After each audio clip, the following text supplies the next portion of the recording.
Now, for more on this, we're joined by national security analyst Habib Wardak in Kabul. Good to have you with us. First of all, let me start with the question of why. Why do you think the US President Donald Trump decided to cancel the peace talks, which by many accounts seemed so close? Well, first of all, let me say this is very unfortunate. This is very unfortunate for the United States, for the Afghan government, for the Taliban, and the Afghan people at large. Now, the reasons that led to the cancellation of this process/talks could be many. My assumption is that it did not have to do with the killing of the US soldier in Kabul a few days earlier due to a suicide attack. We have had 2 soldiers who were killed in northern Afghanistan just 2 weeks ago and nothing happened. Mind you, when we are going into peace process, we are not talking about ceasefire. So all sides were carrying on with their military activities. They were taking on each other. But what led President Trump to cancel it last moment was, I think it's because of the lack of consensus in Washington, D.C. His national security advisor was not on board. He clearly rejected it. Senators such as Lindsey Graham rejected it, and you had other opposition within the United States who were close to President Trump objected the idea of going into negotiations and signing an agreement with the Taliban. So that's number one.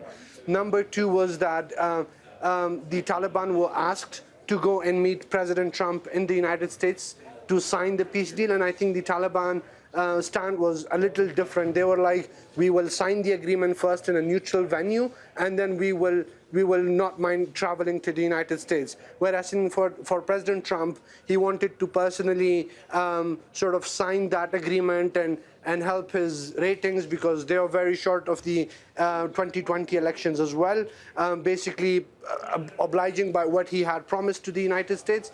And last but not least is this whole issue of commitment versus delivery. The Afghan government's reservation was, the United States reservation was that we can't just sign an agreement based on commitment. There has to be some sort of delivery as well, which is not true. Like, you can't have delivery unless you commit the opposing party to something. So these are the 3 reasons that I think led to the cancellation of these peace talks at very last moment.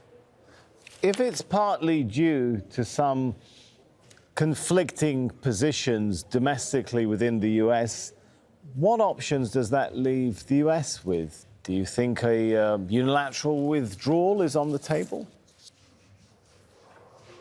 So withdrawal cannot happen because John Bolton said that we cannot withdraw. Lindsey Graham says that we cannot withdraw because then Afghanistan will be a threat to the American security again. But what I'm looking at is an intensified conflict. There are still hawks in the US who still believe that they can tame this insurgency in Afghanistan with military pressure, which is not true. I mean, look at it. In 2009, what we have had was the Obama surge. We had 150,000 plus US troops on the ground, and we still had the insurgency intensify, and it was not tamed. I think sooner than later, we will have all of the parties coming back to negotiating table. I mean, the Taliban in the United States coming to the negotiating table, because there is no way out militarily. Yes, military forces, military technology, satellites, Chinook helicopters, troops, what they can do is they can contain insurgency here and there, but it will never be able to eradicate and tame and uproot insurgency in Afghanistan.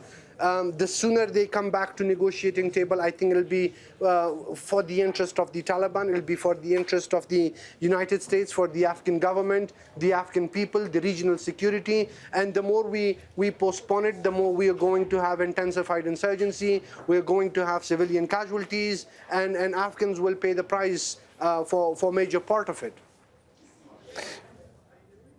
All right, we'll leave it there for now. Thanks so much for your analysis on that. Habib Wardak.